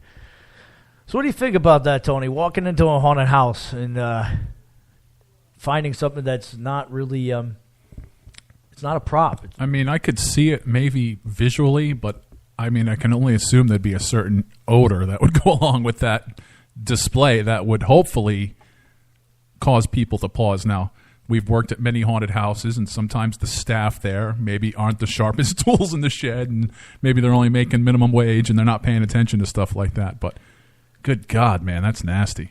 Now, there are haunts that use certain smells, too. Yeah. That's a big... There's a company out there called Sinister Scents. Give me my $50 for promoting you there, buddy. But they make realistic sense, and one of them is corpse. So maybe everybody thought that, it's just a spray inside the haunted house. I remember when we worked at a haunt that had a vibrating floor, and some people were enjoying that prop a little bit too literally. I remember that haunt. That's some good times. And we'll talk about some of those haunted houses in a little bit.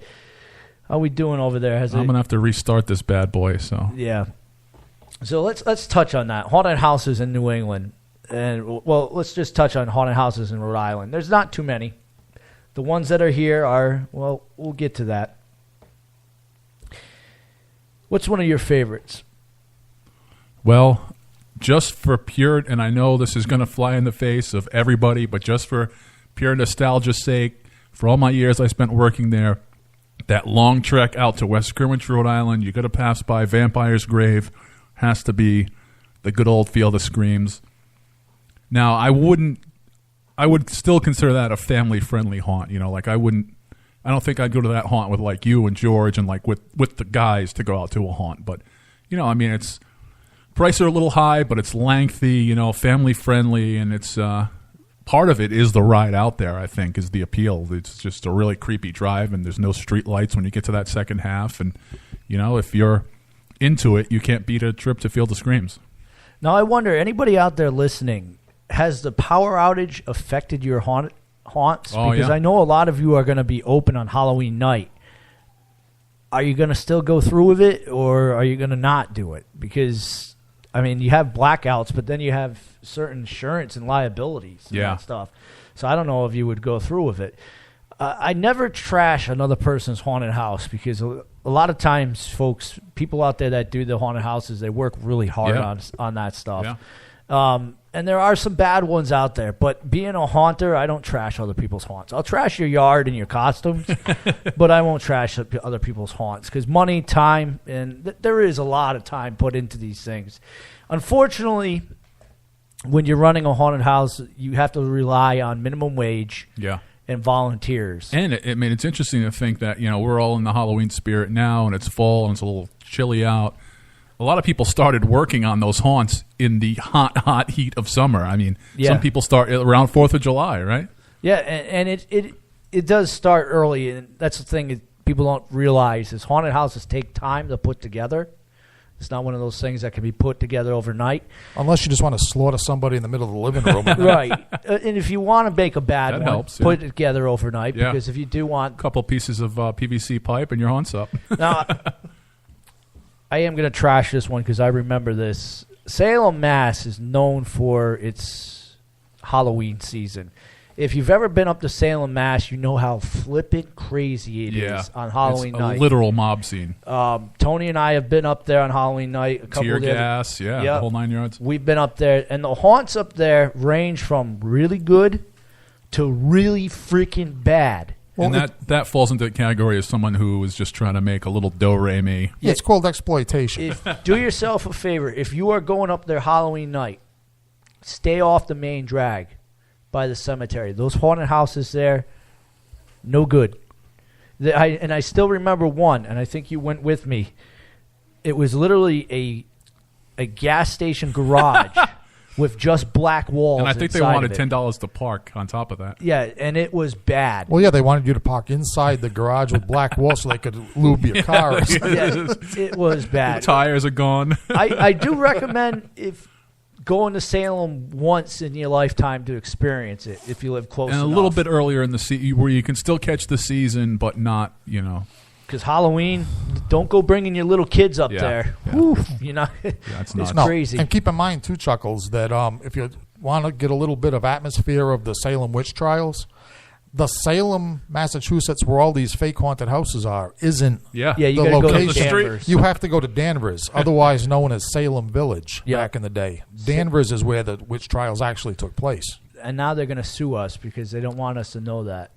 Well, that's probably why they changed their name to Danvers. It is one of the reasons, that they're going to come after us with lawsuits. Well, great. I'll tell you, my boss is going to come after me if I don't go to work. Go to work. Get out of here. So how's that song coming up? I think we're going to be all talk for the rest of this program. So, rest of the program. See what happens. I got the red, the ball of death. The computer killed itself when it thought about George Garner going to work. Oh man, sorry out there, folks. We're going to be integrating you with talk radio. It happens. So I'm telling you, trick or treat. It's definitely been a trick. Now we were talking haunted houses, and I gave you guys a little atmosphere with Salem. I'm not going to trash any, but one of my favorites in Rhode Island is the Haunted Labyrinth. Yeah, they do a great job. Absolutely love that haunt. They put a lot of time inside there. This year they had haunted caves or whatever it was. Years prior, they did a clown haunt that was really good. And I remember when the Haunted Labyrinth was pretty much your only haunt destination in Rhode Island for a little while. What did they say? 33 years that haunt's been going. Now there's one on every corner. There was one back here last year. Now, most Halloween or haunted houses, folks, they're closed now. So if you're gonna go to a haunt, you have Halloween, and I think some of them that are open. Don't get me wrong. I'm gonna give you a short list right now, and if there's power outages or something, don't come back at me with knives or whatnot. Call them up first. Yeah, definitely call them up. But I know of 3 that are open Halloween night. Field of Screams. Mm-hmm. The only reason I know that is Y2 Ray works there. Right, yeah. He was trying to get me down there this year. Yep. Factory of Terror in West Warwick is open, and the Haunted Labyrinth is open. Scary Acres is not. I don't know about the ones up in what is it, up in way up in the northern part of this by Snake Hill. And it's mixed on actual Halloween night when you go to a haunt, right? I remember working one on Halloween, and I think they didn't do it the next year because people had other stuff going on Halloween than to go to the haunt. That's why Scary Acres doesn't do it, because sometimes you make money, sometimes you don't. Yeah. Plus, none of the actors want to work. Yeah, you don't want actors working because they want to go out trick-or-treating with their kids.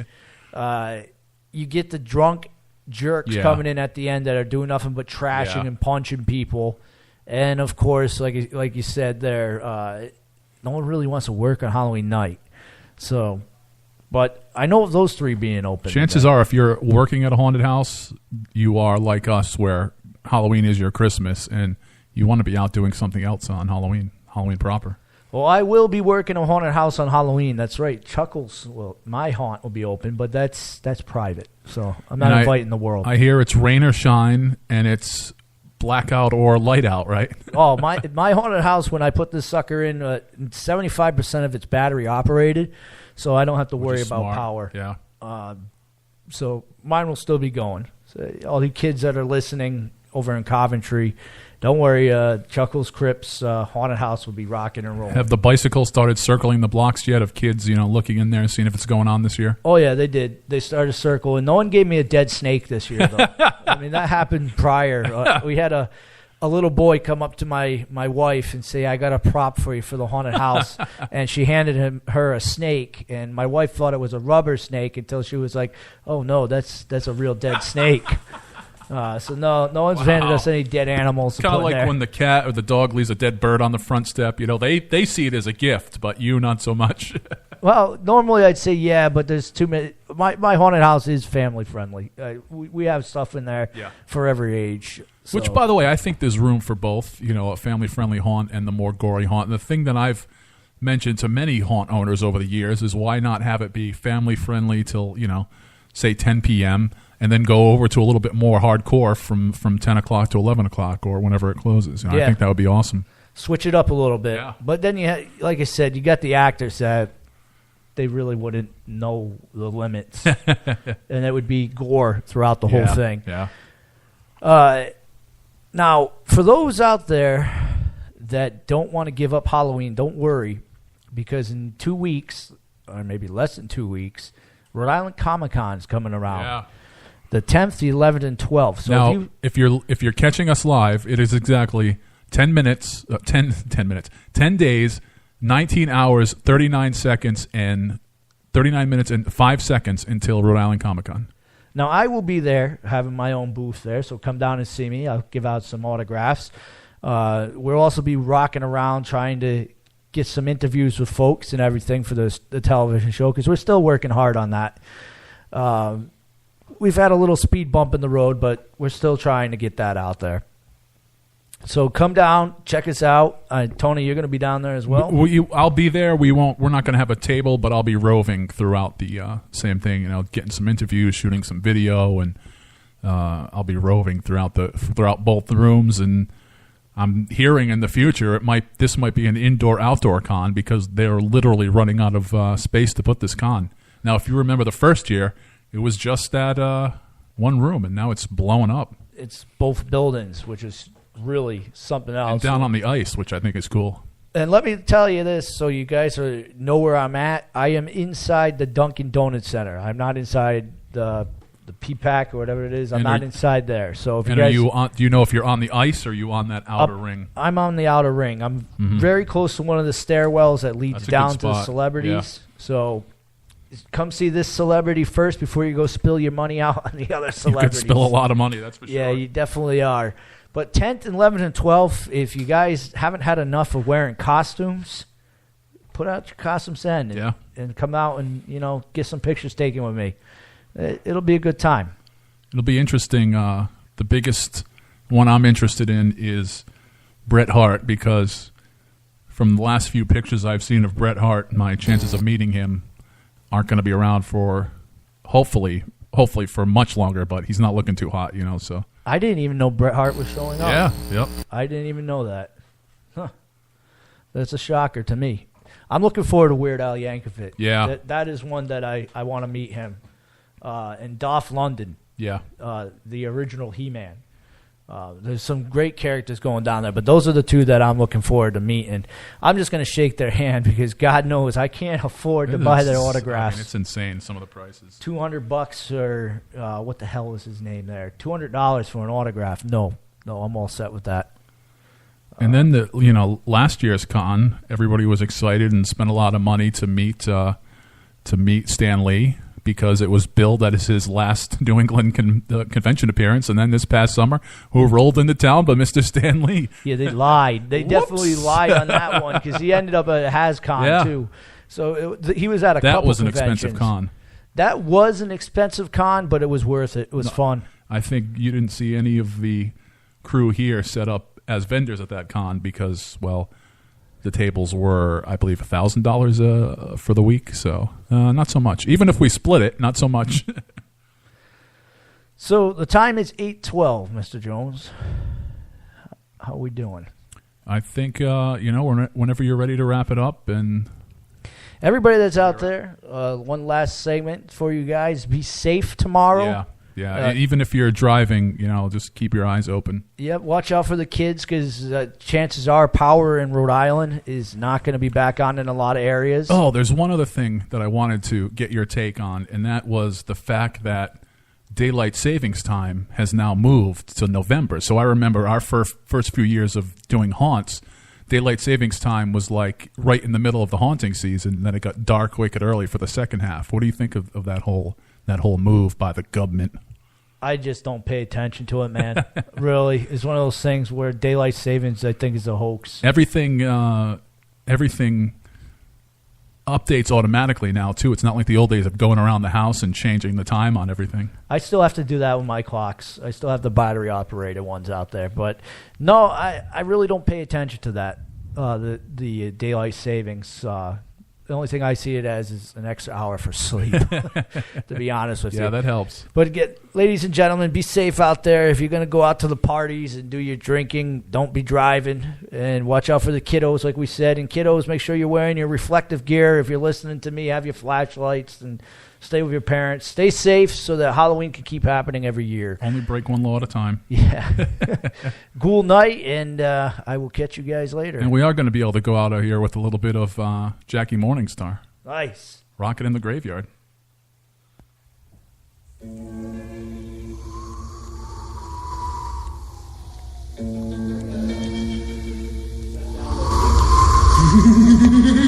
you've heard of the purple people eater, and they sing of the witch doctor too. I guess these songs have sold 1 million copies. Well, I got one to sell 1 million too.